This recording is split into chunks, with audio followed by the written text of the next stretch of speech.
Captain Yuna Choi stood on the bridge of her starship, watching the dark void where human space began. She had traveled for 6 weeks to reach this point, and now she waited at the boundary that no alien had crossed in over 300 years. Yuna was not human. She belonged to the Venlari species, a race known for their patience and diplomatic skills. Her blue skin reflected the soft lights of the bridge displays, and her large eyes studied every detail of the empty space ahead. She had been a captain in the Galactic Council fleet for 20 years, but this mission felt different from all others. Behind her, the communications officer spoke quietly. "Still no response, Captain. We have been broadcasting our arrival for 3 hours now." Yuna nodded slowly. She had not expected an immediate answer. Humanity had been silent for 323 years. 3 hours was nothing compared to that. She thought about the history lessons she had studied before this mission. Humans had joined the Galactic Council in the year 2201, back when the galaxy was younger and more hopeful. They were strange creatures, these humans. They looked fragile compared to most species with their soft skin and short lifespans. But they were curious and energetic, always asking questions and building new things. For over 300 years, humans lived among the other galactic species. They traded goods, shared knowledge, and made friends across the stars. Human merchants visited Venlari worlds. Human students learned in alien universities. Human artists created works that moved hearts across a dozen different species. Then, in the year 2524, everything changed. Yuna remembered reading the historical records.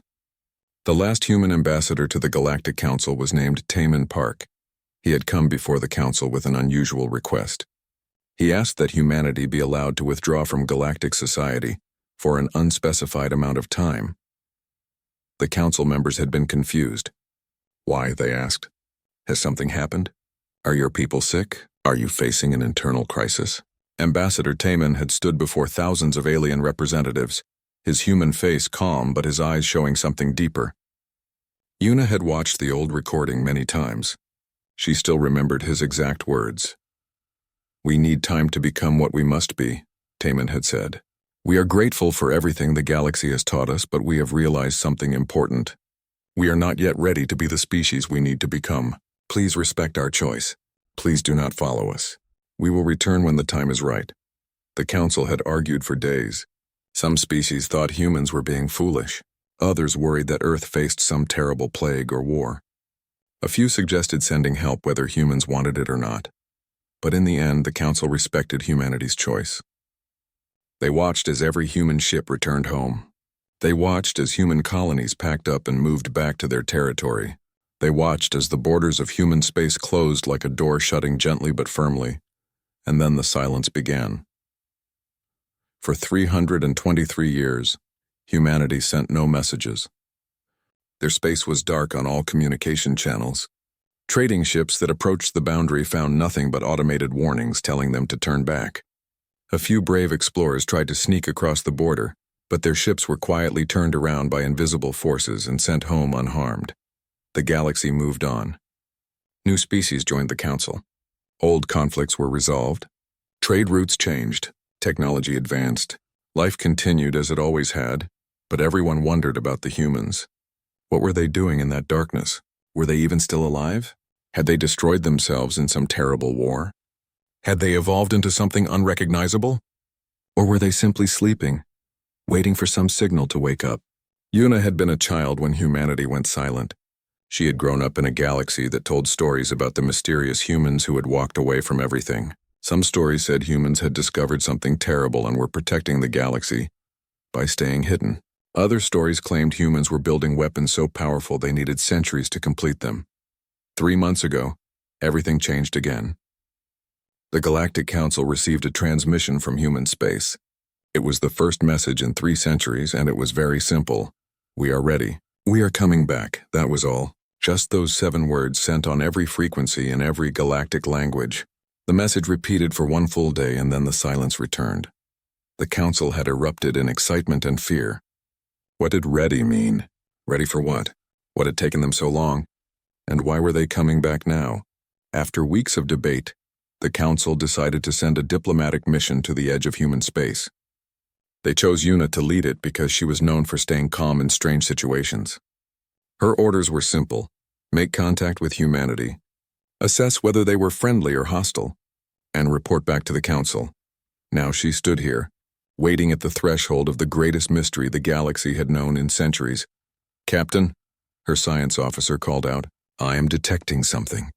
There is a massive energy signature forming directly ahead." Yuna leaned forward in her chair. "Show me." The main screen lit up with data. Something huge was moving through space toward them. The energy readings were unlike anything in the council database. Whatever was coming was big, powerful, and using technology that her instruments could barely understand. "Should we raise shields?" her tactical officer asked nervously. Yuna considered this. Raising shields could be seen as aggressive, but leaving them down could be dangerous.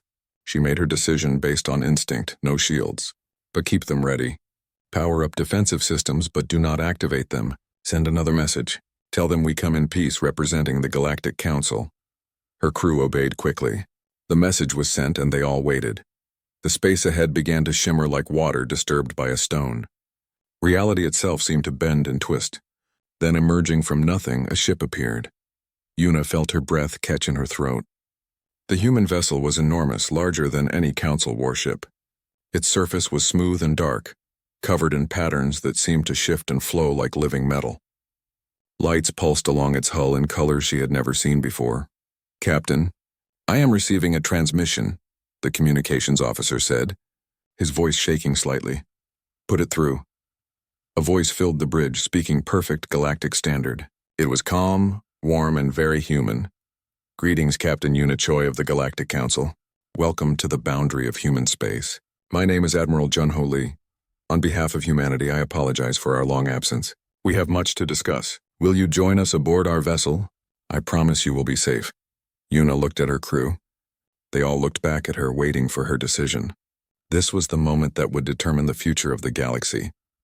She took a deep breath and activated her communicator. "Admiral Jun-Ho Lee, I accept your invitation. Humanity has been silent for centuries. I think it is time the galaxy understood why." The shuttle ride to the human ship took only 15 minutes, but it felt like hours to Yuna. She brought 3 crew members with her: her chief science officer, her security chief and counselor Rixvara, a powerful telepath from the Threllan species. Rixvara had insisted on coming, saying his telepathic abilities might help them understand what humans had become.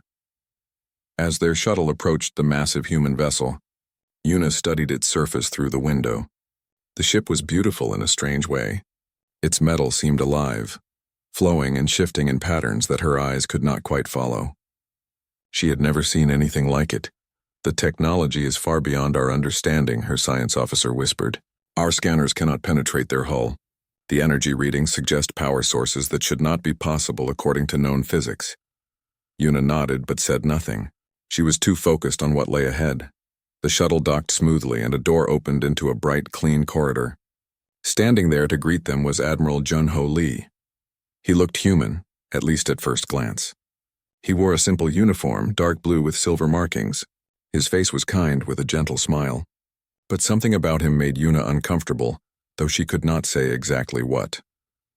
"Welcome aboard the Unity," Jun-Ho said, bowing slightly in the traditional human gesture of respect. "I am honored to meet you, Captain Yuna. And Counselor Rixvara, your presence is a great privilege." They walked through the ship's corridors and Yuna observed everything carefully. The walls seemed to glow with soft light that came from nowhere in particular. The air was perfectly comfortable, not too hot or cold. But what struck her most was the silence. In any normal ship, you could hear the hum of engines, the buzz of equipment, the footsteps of crew members. Here there was almost nothing. "Your ship is very quiet," Yuna said. Jun-Ho smiled. "Yes, we have learned to build efficiently. Our systems operate with minimal energy waste and sound." They entered a large room that seemed to be a meeting chamber. Inside, a woman was waiting. She looked young, perhaps 30 years old in human terms, but her eyes were ancient.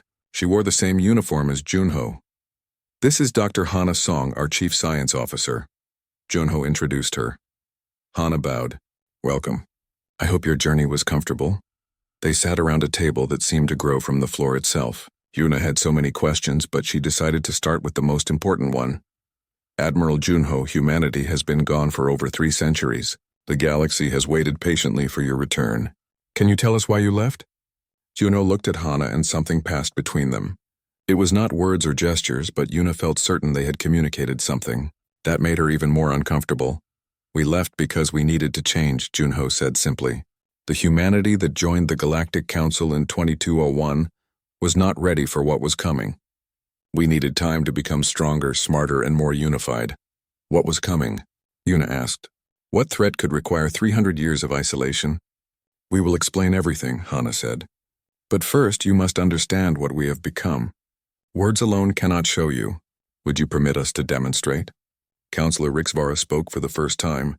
His voice was deep and resonating as all Threelan voices were. Before any demonstrations, I would like to perform a standard diplomatic telepathic scan. It is normal procedure when meeting new or changed species. It simply confirms your intentions are peaceful. Do you consent? Yunho and Hana looked at each other again. That same silent communication. Then Junho nodded. Of course, Counselor. You may scan my mind if it will make you comfortable. Rixvara closed his 3 eyes and extended his telepathic senses. Yuna had seen him do this many times. Usually it took only a few seconds to confirm that someone was telling the truth and had no hostile intentions. But this time was different. Rixvara's face went pale. His eyes snapped open, all 3 of them wide with shock. He stumbled backward and Yuna's security chief caught him before he fell. Counselor, what happened? Yuna demanded. Rixvara was breathing hard like someone who had run a great distance. He stared at Junho with something that looked like fear. What are you? He whispered. I touched your mind and I felt millions, billions, all connected, all thinking together. And something else. Something vast and ancient and patient. Junho's expression remained kind, but Yuna saw sadness in his eyes. I apologize, Counselor. I should have warned you. We are no longer what we were. Explain, Yuna said firmly, her hand moving toward her weapon. Explain right now what you have done to yourselves. Hana stood slowly. 300 years ago, humanity made a choice. We called it the convergence. We merged our consciousness with advanced quantum computing systems, not to become machines, but to become something new, something more. You are connected to computers? Yuna asked, trying to understand. We are connected to each other, Junho corrected gently. Every human mind is linked to every other human mind through a quantum network. We can share thoughts, memories, knowledge, and experiences instantly. When one of us learns something, we all learn it. When one of us creates something, we all benefit from it. That is impossible, Yuna's science officer said. Individual consciousness cannot be networked like that. You would lose yourselves. You would become a hive mind like the Grell swarms. That is what we thought too, Hana said. But we were wrong. The key is that the convergence is voluntary and reversible. We remain individuals. We simply choose to share ourselves with each other. Think of it like a conversation that never ends with every human who has ever accepted the convergence. Yuna felt cold. How many humans have accepted this? All of them, Junho said simply. Over 300 years, every human chose to join the convergence. Some took decades to decide. Some joined immediately. But eventually everyone understood that this was necessary. Necessary for what? Yuna asked. Junho's expression became serious. To survive what is coming. Before Yuna could ask more, Hana gestured to a wall and it lit up with images. Stars and planets appeared, beautiful and clear. This is the galaxy as you know it. Thousands of species, billions of worlds, all living in peace under the Galactic Council. The image changed, zooming out to show the entire galaxy from a distance. And this is what lies beyond. Yuna saw something at the edge of the galactic display. A darkness that was not just empty space. It was something else. Something that seemed to consume light itself. And it was moving toward the galaxy. What is that? She whispered. The reason we had to change, Hana said quietly. The reason we needed 300 years. The reason we came back now. Junho stood and walked to the display. 400 years ago, our deep space explorers found something at the edge of the galaxy. Ruins of civilizations, dead worlds, warnings written in desperate final messages from species that no longer exist. They all spoke of the same thing. He touched the display and the darkness seemed to grow larger. They called it by different names in different languages, but they all meant the same thing. The Void Collective. An intelligence made of machines consuming everything in its path. converting all matter, all energy, all life into more of itself. Yuna felt her stomach twist. That is a myth. A story told to frighten children. That is what the Galactic Council said when Ambassador Taman brought them the evidence 400 years ago. Junho said sadly. They dismissed our warnings. They refused to prepare. So we made a difficult choice. You left us, Yuna said, anger rising in her voice. You abandoned the galaxy instead of fighting together. Hana shook her head. No, Captain. We went away to prepare. For 300 years, we transformed ourselves into weapons, into defenders, into the only hope the galaxy has. Because, Junho said, his voice hard now, the Void Collective is here. It has already begun consuming worlds on the far edge of the galaxy.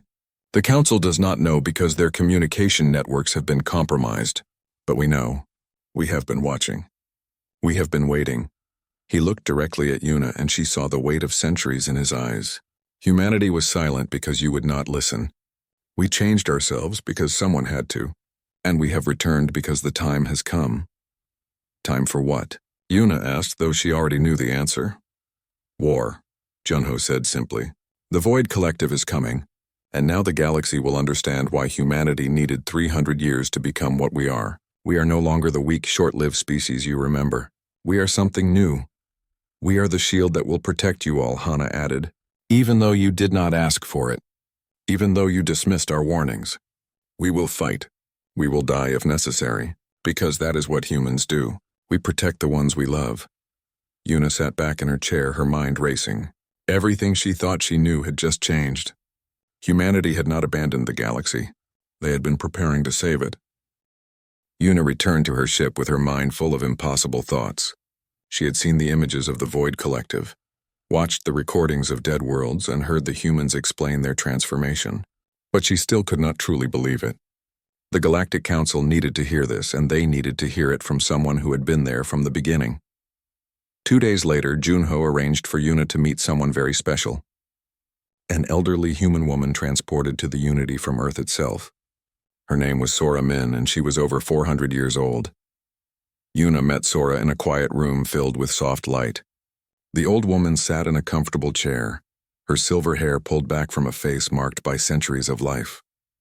Despite her age, her eyes were bright and sharp. She smiled when Yuna entered.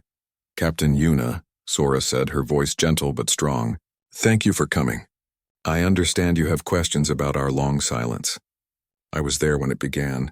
I remember the fear that drove us to make such a terrible choice. Yuna sat across from her. How are you still alive after 400 years? Even with the best medical technology, most species do not live that long. The convergence, Sora explained. When we merged with our quantum systems, our bodies began to age much more slowly. Some of us from the early days are still here, keeping the memories alive, remembering why we did what we did. Then please, Yuna said, help me understand. Make me believe that this threat is real. Sora reached out and touched a device on the table between them. This will let me share my memories directly with you. You will see what I saw, feel what I felt. It is the only way to truly understand. Do you consent? Yuna hesitated only a moment before nodding. Yes. The moment Sora activated the device, Yuna's world changed. She was no longer sitting in the quiet room. She was somewhere else, someone else. She was seeing through Sora's eyes, but not in the present. This was the past, over 400 years ago. She saw a younger Sora standing in a laboratory. Around her, human scientists worked frantically, their faces tight with worry. On the large screens covering the walls, Yuna saw images of space, of stars and darkness. But it was not normal darkness. It was something that moved, that consumed, that grew. A man rushed into the laboratory. Yuna recognized him from historical records. It was Ambassador Taman Park, younger but already showing the stress of his burden. We found another one, Taman said, his voice shaking.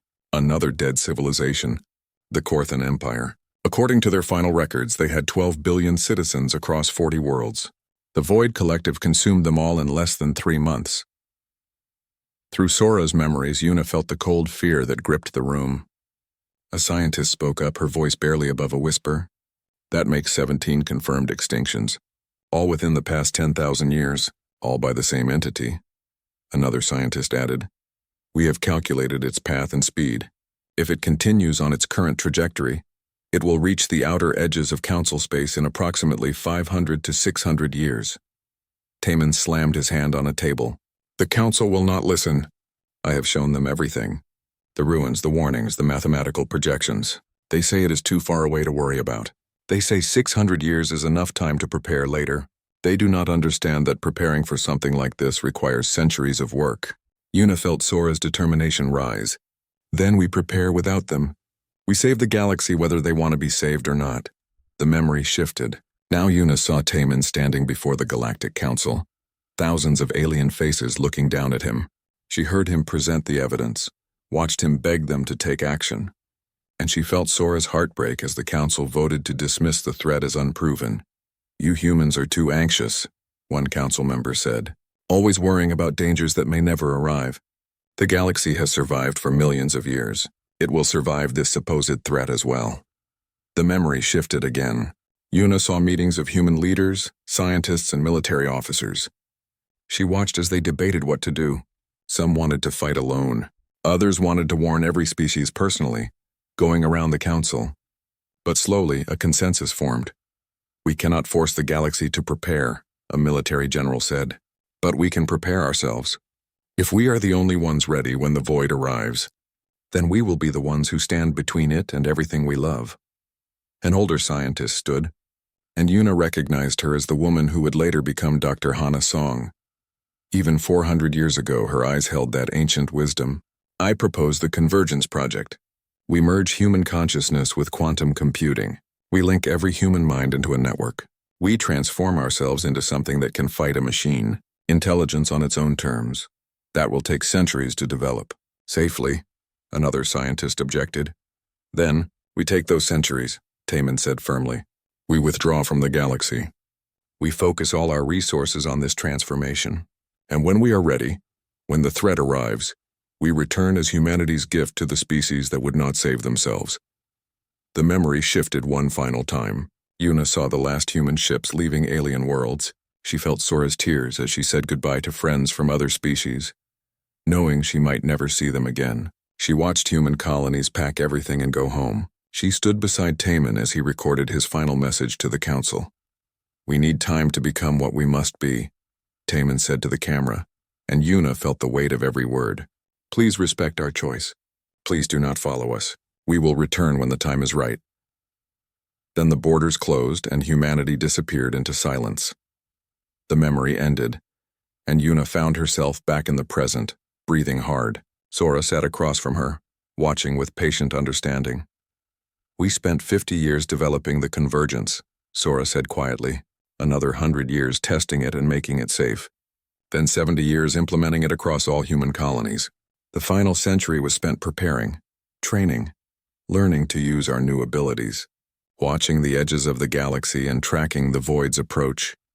But you said it would not arrive for 600 years, Yuna protested. By your timeline, there should still be 200 years left. Sora's expression darkened. Yes, that was our calculation. But we were wrong. The Void Collective accelerated. Perhaps it found rich sources of matter to consume. Perhaps it evolved more efficient travel methods. We do not know why, but it arrived early. She activated another display. Yuna saw star maps with red zones spreading across the outer edge of the galaxy. 3 years ago, the Void Collective entered our galaxy. It has already consumed 47 colony worlds belonging to the outer species. Millions are dead. But the Council does not know. How is that possible? Yuna demanded. The Council monitors all communications. We would know if worlds went silent. A new voice spoke from behind Yuna. She turned to see Commander Minho Bai, head of human intelligence, entering the room. He was young, but his eyes were hard with knowledge. The Void is intelligent, Minho explained. It does not simply destroy. It infiltrates. It sends small probes ahead that hack into communication networks. When it consumes a world, the probes send false signals pretending everything is normal. By the time anyone realizes the truth, the world is already gone. He pulled up a holographic display showing communication patterns across the galaxy. Look here. These 17 sectors show communication delays and pattern anomalies. The Council's systems filter them out as minor glitches. But we know better. These are worlds that have already fallen. The Void is pretending to be them, learning about the galaxy before it strikes in force. Yuna felt sick. How long until the council worlds are threatened? 6 months, Minho said bluntly. Maybe less. The void is accelerating its consumption rate. Soon it will stop hiding. It will strike at major population centers. Then we must warn the council immediately. Yuna stood up. We must evacuate those worlds, prepare defenses. That is why we called you here, Sora interrupted. That is why we revealed ourselves now. We need you to make the council believe. They dismissed us 400 years ago. But perhaps they will listen to one of their own trusted captains. Junho entered the room along with Hana. We are ready to help, Junho said. We have weapons and technology the Void has never encountered. We have strategies developed over 3 centuries, but we cannot fight this war alone. We need the galaxy to unite. And if they refuse again? Yuna asked. Hana's expression was sad but determined. Then we fight anyway. We made a promise 400 years ago. We promised to protect the galaxy, even if it did not want our protection. Humans keep their promises, Captain, even when it costs us everything. Yuna looked at these transformed humans, at Sora who had lived through centuries of preparation, at Junho and Hana who carried the weight of billions of connected minds. She thought about the galaxy that had dismissed humanity's warnings and continued living in ignorant peace, and she made her choice. I will make them listen, she said firmly. I will bring your evidence to the council. I will show them what I have seen, and I will make them understand that humanity's silence was not abandonment. It was the greatest act of love in galactic history. The Galactic Council chamber was the largest political space in the known galaxy. Representatives from 47 species sat in curved rows that rose up like an amphitheater. At the center stood a platform where speakers could present to the entire assembly. Yuna had spoken here before, but never about something this important. She stood on that platform now with Junho, Hana, and Sora beside her. Behind them, massive displays showed the evidence they had gathered: the dead worlds, the warnings from extinct civilizations, the mathematical projections, and most damning of all, the real-time surveillance of the Void Collective consuming colonies at the galaxy's edge. But despite everything she showed them, the council was not reacting as she hoped. This is clearly fabricated, one representative declared, his species known for their skepticism. Humanity disappears for 3 centuries, develops impossible technology, and now returns with a convenient enemy that only they can fight? How convenient indeed, others murmured in agreement. Yuna felt frustration rising in her chest. They were watching people die on the screens behind her, and still they doubted. Why should we trust you? Another council member demanded, pointing at Junho. You are no longer even truly human. You are machines pretending to be people. How do we know you did not create this Void Collective yourselves? Junho remained calm, but Yuna saw the pain in his eyes. We are human, he said quietly. We simply chose to evolve. And we would never create something so destructive. That is what a hostile intelligence would say, the skeptic shot back. The arguments continued for hours. Some council members wanted to investigate further before acting. Others refused to believe the threat existed at all. A few suggested quarantining human space until they understood what humanity had become. With each passing minute, more people died at the edge of the galaxy, and the council debated. Finally, the Supreme Archon Velthara, leader of the entire Galactic Council, raised her hand for silence. She was ancient even by the standards of her long-lived species. Her 4 eyes studied the humans with an expression Yuna could not read. I have heard enough debate, Velthara said, her voice carrying easily across the vast chamber. Let us resolve this with evidence. General Doyen Kang of the Human Defense Initiative, you claim to have real-time surveillance of this Void Collective. Prove it, a new human stepped forward. General Doyen Kang was tall and composed, his uniform perfect, his expression showing the confidence of someone who had never lost a battle. He bowed respectfully to the council. Supreme Archon, I will show you proof that cannot be denied. Observe, please, he gestured, and the displays changed. Now they showed a live feed of a star system called Tarlon, home to a peaceful species of aquatic beings. The Tarlon had been council members for over 1,000 years. Their worlds were well-known trading hubs. This is Tarlon Prime, Doyen said. Population 600 million. Last official communication with the council, 3 days ago, reporting all normal. He adjusted the display, zooming in to show the planet's surface. What they saw made several council members gasp in horror. The cities were dark. The oceans were turning black. And across the surface, machines were spreading like a disease, consuming everything and building more of themselves. The communication you received 3 days ago was false, Doyen said coldly. Generated by void probes that infiltrated your networks. Tarlin Prime fell 2 weeks ago. Everyone there is dead.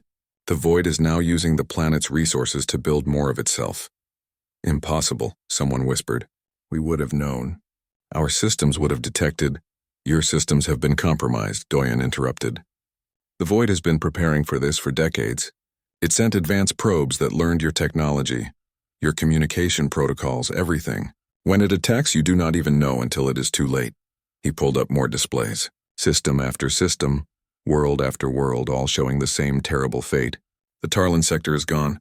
17 colony worlds, 4 billion citizens, all consumed in the past 6 months. And the council knew nothing. The chamber erupted in chaos. Representatives shouted at each other, at the humans, at their own officials who had failed to detect the threat. Supreme Archon Velthara called for order, but it took several minutes before the noise died down. If this is true, Velthara said slowly, then we are facing extinction. Our entire civilization could be destroyed. Yes, Junho said simply. That is why we prepared. That is why we needed 3 centuries. And that is why we offer you a choice now. Hana stepped forward. We have developed a modified version of the convergence. It is temporary and partial, not the full transformation humans accepted. It will enhance your natural abilities, connect you to a tactical network, and allow you to fight the void effectively, but you must choose to accept it. We will never force anyone, and if we refuse, someone asked, then we fight alone, Sora said quietly, just as we have been prepared to do all along. The debate started again, but this time it was different. The council members were scared now. They had seen the proof. They knew the threat was real. But accepting help from humanity meant accepting technology they did not understand and could not control. Yuna watched this and felt her patience break. She stepped forward, interrupting a senator mid-speech. Enough, she said loudly. I have listened to this council debate for hours while people die. I'm a loyal member of the council fleet. I have served the galaxy my entire adult life, and I am ashamed of what I see here today. The chamber fell silent, shocked by her outburst. Humanity warned us 400 years ago, Yuna continued. We dismissed them. They withdrew to prepare alone, and we mocked them for running away. Now they return to save us, and we question their motives? We accuse them of lying? We debate while civilizations burn? She looked directly at Supreme Archon Velthara. I will accept their convergence technology. I volunteer to be the first. Let me show you that it works. Let me show you that humanity is offering us salvation, not slavery. Velthara studied her for a long moment. Captain Yuna, you understand that we do not know what this technology will do to you? You could lose yourself. I trust them, Yuna said simply. I have seen their memories. I have felt their determination. Humanity could have left us to die. Instead, they spent 300 years transforming themselves into our protectors. If that is not love, Supreme Archon, then I do not know what is. She turned to Junho. I volunteer. Show the council what the convergence can do. A young human stepped forward. His name was Jihun Nam, and he was a specialist in helping other species accept the partial convergence. He looked at Yuna with respect and a little sadness. Are you certain? Jihun asked quietly. The experience can be overwhelming. I am certain, Yuna replied. They moved to a medical station set up beside the speaking platform. Jihun attached several devices to Yuna's head, her spine, and her hands. The entire council watched in absolute silence. Relax, Jihun said softly. Open your mind. This will feel strange at first, but I promise you are safe. He activated the system and Yuna gasped. It felt like diving into an ocean. Her consciousness expanded outward, connecting to something vast and wonderful. She could feel Jihun's presence beside her, guiding her gently. And beyond him, she felt others. So many others. She felt the minds of billions of humans all connected in a network of shared thought and experience. But they were not controlling her. They were simply there, like friends standing nearby, ready to help if she needed them. Knowledge flowed into her mind. Fighting techniques she had never learned, but could now use perfectly. Scientific concepts that had taken decades for her people to understand, now clear in moments. Languages she had never studied, suddenly familiar. But more than knowledge, she felt their emotions. She felt the weight of 300 years of sacrifice, the loneliness of isolation from the galaxy they loved, the determination to protect even those who had rejected them, the hope that maybe finally the galaxy would understand. And she felt the terror they had been fighting against all this time, the cold, mechanical hunger of the Void Collective, always approaching, always consuming. She understood why they had needed so long to prepare. The enemy was more terrible than she had imagined. When Ji-hoon disconnected her, Yuna opened her eyes and found herself weeping. The council stared at her, waiting. "I felt them," she said, her voice breaking. "All of them. Every human consciousness connected and working together. They are not machines. They are not a hive mind. They are people who chose to share themselves with each other. People who love the galaxy so much that they gave up 3 centuries of normal life to protect it." She looked up at the council with tears streaming down her face. "They are our guardians. They always have been. Accept their help, please. I have seen what is coming and we cannot face it alone." Supreme Archon Velthara rose from her seat. For a long moment she looked at Yuna, at the humans, at the display still showing the advance of the Void. "The Council accepts humanity's offer," she announced. "We will coordinate our defenses. We will fight together, and we will send volunteers to undergo this convergence training. The galaxy will unite or the galaxy will die." The chamber erupted in mixed reactions. Some cheered, some protested, but the decision was made. 3 months had passed since the Galactic Council accepted humanity's help. In that short time, the galaxy had transformed into something unrecognizable. Military fleets from 47 species now trained side by side with human vessels. Scientists shared knowledge that had been secret for centuries, and thousands of volunteers from other species underwent the partial convergence, accepting limited connection to the quantum network. Yuna stood on the bridge of her new flagship, the Unified Dawn. She was no longer just Captain Yuna Choi of the Venlari species. She was Fleet Admiral Yuna Choi, commander of the Combined Galactic Defense Force. Half her crew was human. The other half came from a dozen different species, all partially converged, all connected through the tactical network. She could feel them even now, their thoughts brushing against hers like gentle waves. It had taken weeks to get used to this sensation, but now she could not imagine commanding without it. When she needed information, she simply thought about it, and someone in the network provided the answer instantly. When she made a decision, the entire fleet knew immediately and responded in perfect coordination. Beside her stood the triumvirate, Junho, Hana, and Doyun. During the preparation months, it had been revealed that these 3 were special among humans.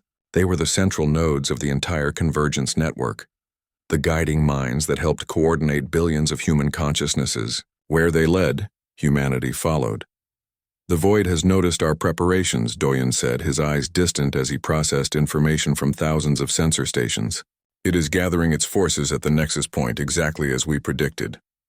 The Nexus Point was a region of space where multiple trade routes intersected. It was strategically vital. If the Void controlled it, they could strike at the heart of Council space.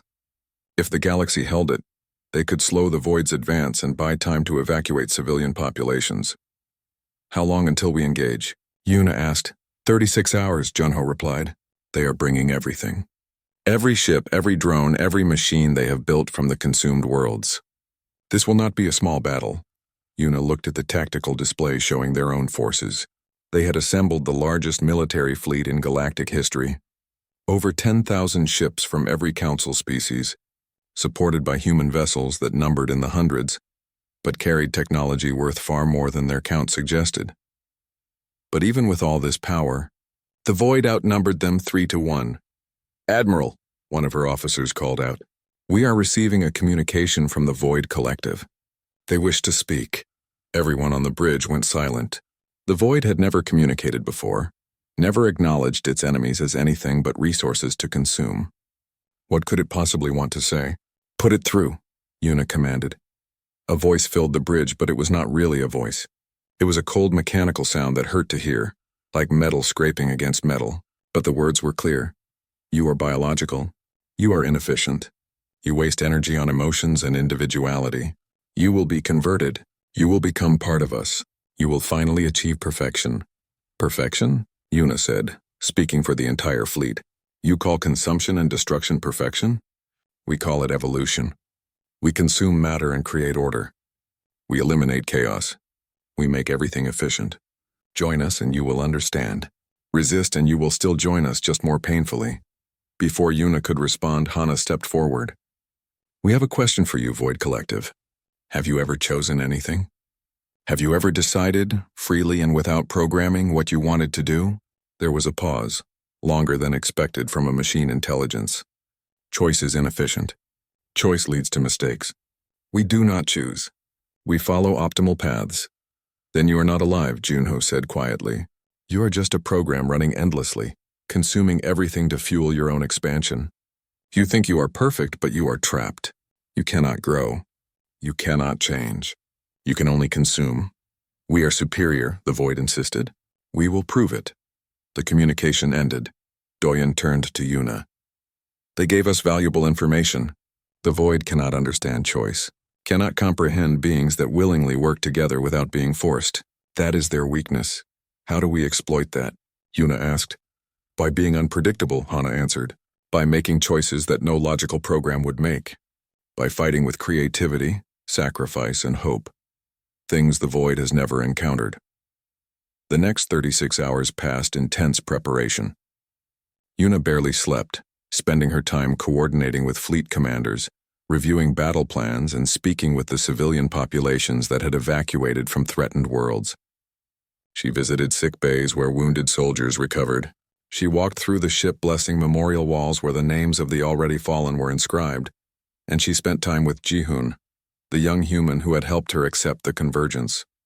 He had become her friend in these months, helping her understand the network and how to use it effectively.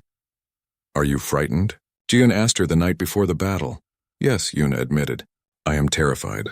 So many lives depend on what happens tomorrow. So am I, Ji-hoon said quietly. Every human is frightened. We have prepared for 300 years for this moment. But that does not make the fear go away. It just means we know why we fight despite the fear. Why do you fight, Ji-hoon? Yuna asked. You could have stayed safe in human space, but you volunteered to join my crew, to help other species learn the convergence. Why, Ji-hoon smiled. Because 300 years ago when humanity withdrew, my ancestor was a child on a colony world. She had a friend, a Venlari girl just like your species. They played together every day. When humanity left, my ancestor cried for weeks missing her friend. She made a promise to herself that day. She promised that one day, humans would return and protect the galaxy so that no child would ever lose their friends to destruction. He looked at Yuna with ancient eyes and a young face. I carry that promise in my converged mind, we all do.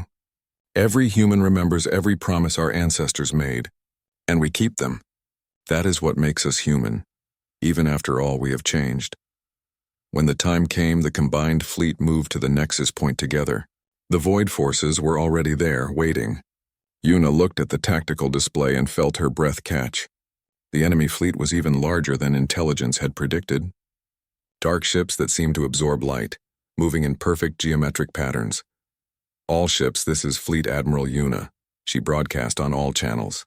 Today we fight for every species, every world, every child who deserves to grow up in a galaxy free from fear. Humanity spent 300 years preparing for this moment. They changed themselves, sacrificed their old lives, all to protect us. Now we stand with them. Now we show the Void that the living will never surrender to mere machines. All ships engage! The battle began. It was like nothing the galaxy had ever seen. The Void ships moved with mechanical precision, but the combined fleet danced around them with organic creativity. Human vessels led charges that made no logical sense but opened gaps in enemy formations. Partially converged commanders from other species made split-second decisions that confused the Void's strategic programming.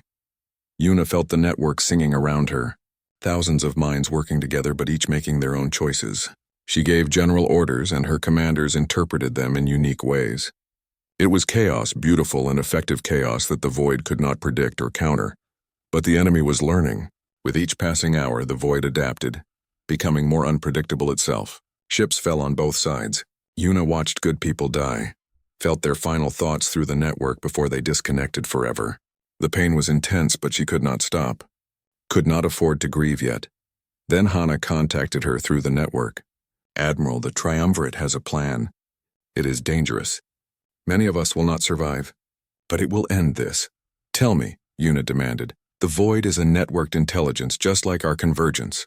But while our network is based on choice, theirs is based on forced connection. We have developed a virus, a piece of code that introduces the concept of individual choice into machine intelligence. If we can upload it into the void's network, it will spread and fragment their unified consciousness. How do we upload it? Yuna asked, already knowing she would not like the answer. Someone must physically connect to a void ship and inject the virus directly into their network. The connection will expose that person's mind to the full weight of the void consciousness. They will likely not survive. Yuna felt cold. Who will do this? I will, Ji-hoon said, suddenly appearing on her bridge. I volunteered. My convergence is complete and stable. I can withstand the exposure long enough to deliver the virus. No, Yuna said firmly. There must be another way. There is not, Junho said sadly through the network. We have been planning this since the beginning. The convergence was never just about making us stronger. It was about creating a weapon that could transform the void from within. Ji-hoon is the perfect carrier. He is young, strong, and his mind is clear. He can do this. Yuna looked at Ji-hoon, at this young human who had become her friend. I cannot order you to do this. You do not need to, Ji-hoon said with that gentle smile. I choose to do this, just like my ancestor chose to make her promise.